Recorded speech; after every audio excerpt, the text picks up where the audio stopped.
The best kept secret. That's the topic.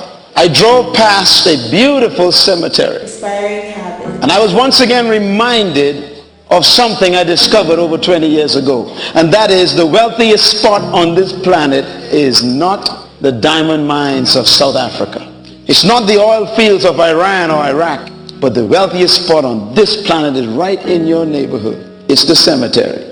If I could mine the cemetery like you mine gold, I would be the wealthiest man on the planet.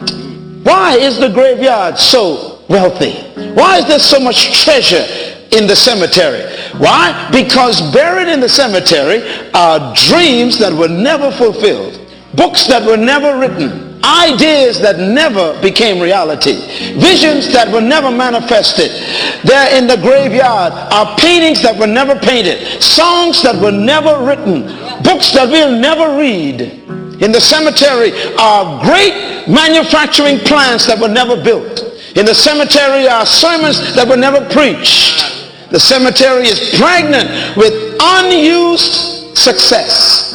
Buried in the cemetery is treasure that makes God weep. My greatest fear tonight is very simple, and that is, I am afraid that most of you in this room and in this auditorium tonight, and perhaps watching this program, you are going to add to the treasure and the wealth of the cemetery.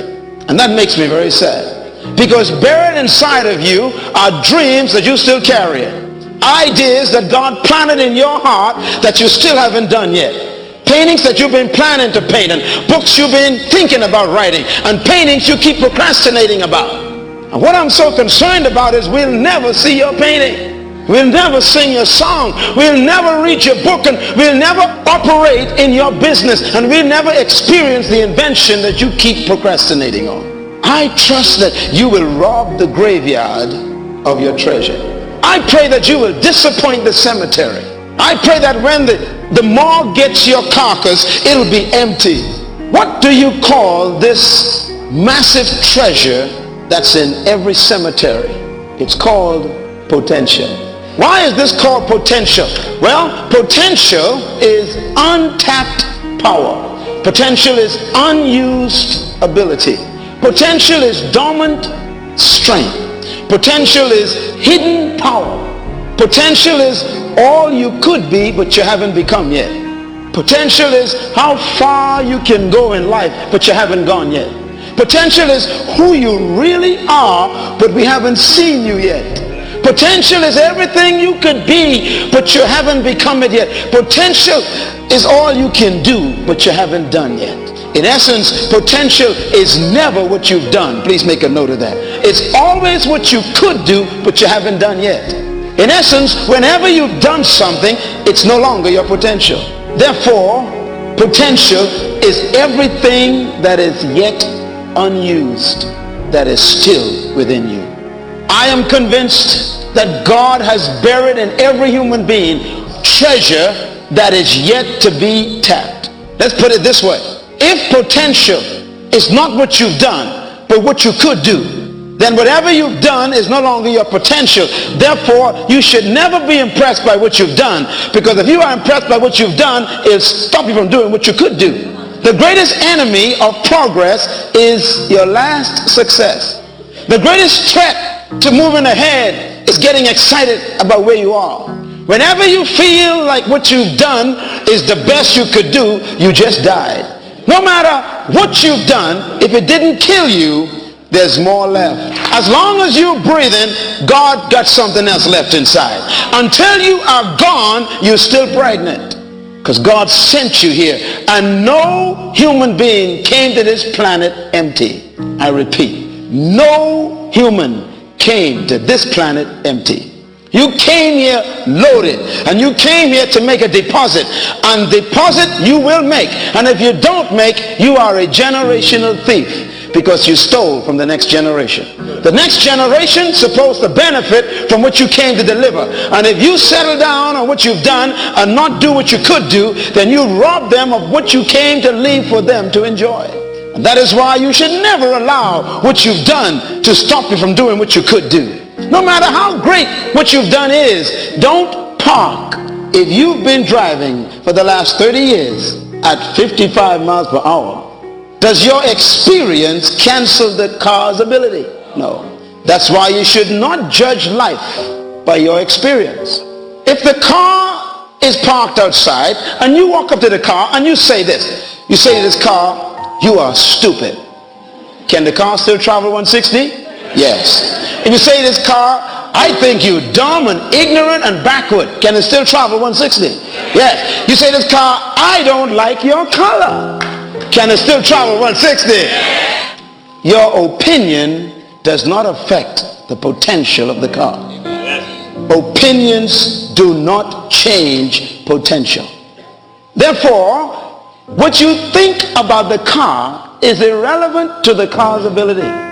The problem is that most of us have accepted other people's opinions about us. Now here's a strange phenomenon. If you've been driving at 50 miles per hour all your life, but you are capable of 150, and I come and pass you at 60, then you are impressed.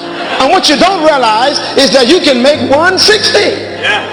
The problem is we are impressed by people who ain't doing nothing. That's why I never allow what you do to interfere with what I could do. As a matter of fact, I have come here to this conference tonight because I had to slow down to back up to some of you, because you're going too slow in your life. And I've come to say to you, there's more inside of you than what you've done. God's not satisfied with your present accomplishments. And so don't allow people's opinions to interfere with your potential. Your teachers call you dumb, just smile. Most of the time it ain't the students who can't learn, it's the teachers who can't teach. Don't let anybody declare an opinion over your speedometer, because God has buried in you untapped treasure. Society is a dangerous norm, and I don't want to be normal. Someone said to me the other day, why you want to be so different? I said, I don't want to be, I just am. I don't want to be like you. Why? Because it's too good being myself. Now, I want to talk to you about the best kept secret. And the best kept secret is a strange secret, because only one person has it. And the secret is about you. There's a secret about you that nobody knows except the one who manufactured you. There's information on you that has been kept, because if it was ever given to anybody else, they won't believe it. I want to talk about how to be set free so you can discover your secret. The key to freedom is knowledge. And the key to knowledge is truth. The greatest enemy of man is ignorance. Ignorance is the cause of all destruction. As a matter of fact, we blame so many things on this entity that we call devil that we've become irresponsible lately. We eat bad, get sick, and then blame it on the devil. Ignorance is the major enemy of man. God says, my people perish, or they are destroyed because of a lack of knowledge. And because they have rejected knowledge, I must also reject them, and they cannot represent me. And then he goes one step further. He says, and I must also reject their children. Here's the point. If you don't know anything, and you teach your children what you know, then your children is as smart as you. Write this down. All I know is what I've learned. No matter how many books you bought, you only know the ones you read. Some of you bought books last year and haven't cracked the pages yet. And you show people your library and try and impress them with what you don't know. You bought videotapes and haven't burst the plastic on it yet. You bought cassette tapes and haven't listened to them yet. You see, buying information doesn't give you revelation. Now here's what God says about that. He says, because you have rejected knowledge, I must reject you. It's impossible to reject something that was not available. Therefore, your ignorance was a decision. 90% of the knowledge you need is right in your house in a book you never read. Every time you pass a library, knowledge incriminates you. God says you are perishing because you lack knowledge. So don't blame it on the devil. Don't blame it on your mother-in-law. Don't blame it on your teacher. Don't blame it on the school system. You don't need a teacher to learn. Some of y'all blaming it on the education department. You don't need a professor to make you read a book. I'll never forget the day when I walked on the premises of the university I attended. I walked into my first class, freshman, and here comes this professor. And I was so excited, all my books, and I sat there ready, eager to learn. And I saw this great bank of reservoir of knowledge walk into the room. And I said to myself, I'm going to learn so much from this great man. And he stood there for 5 minutes and says, good morning. I'm glad that you are here today. Our course of study shall last for this semester. You have 5 books to read. Tonight I want you to take the first book, read the first 5 chapters, write a paper. I'll see you tomorrow. Where are you going? I just paid $2,000 to come to the school. Come back here, preacher. And he left. And I got mad. And I said, wait a minute. I just paid $2,000 tuition and another $1,600 for room and board. And I bought all these books for hundreds of dollars. And the man spent 5 minutes in the class. I went to the library and realized that I was going to be spending over $57,000 for someone to tell me go and read a book. Knowledge is the key to freedom. I used to think that knowledge was power. That's not necessarily true, because you can learn the wrong thing. Jesus said the only thing that can set you free is not knowledge, but knowledge of the truth. It's dangerous to learn the wrong thing well. Some people are experts in error. Come on, talk to me. So knowledge doesn't mean you're smart, because what you may have learned may not be true. And the most dangerous thing for a person to have is knowledge that is erroneous, that they believe is true. The most dangerous human being I've ever met is one who has zealous error. People with zeal who are wrong. And it's the cause of great tragedy in our humanity and in our history of man. Most of the problems in our past are results of zealous, erroneous people. People who had information that was erroneous, it was wrong, but they thought it was right and they were zealous. Let me take you one step further. Most of you came here in cars, and if you were to go outside and check your car, you'll discover something very strange. If you check the speedometer registration, there's a number on that registration. The number of that car's registration may say 160. Some cars may say 210. Other cars may say even 280. Now, how could the manufacturer place on that registration of that speedometer that number? How can he tell you that this car can travel at 160 miles per hour? He's telling you, try it.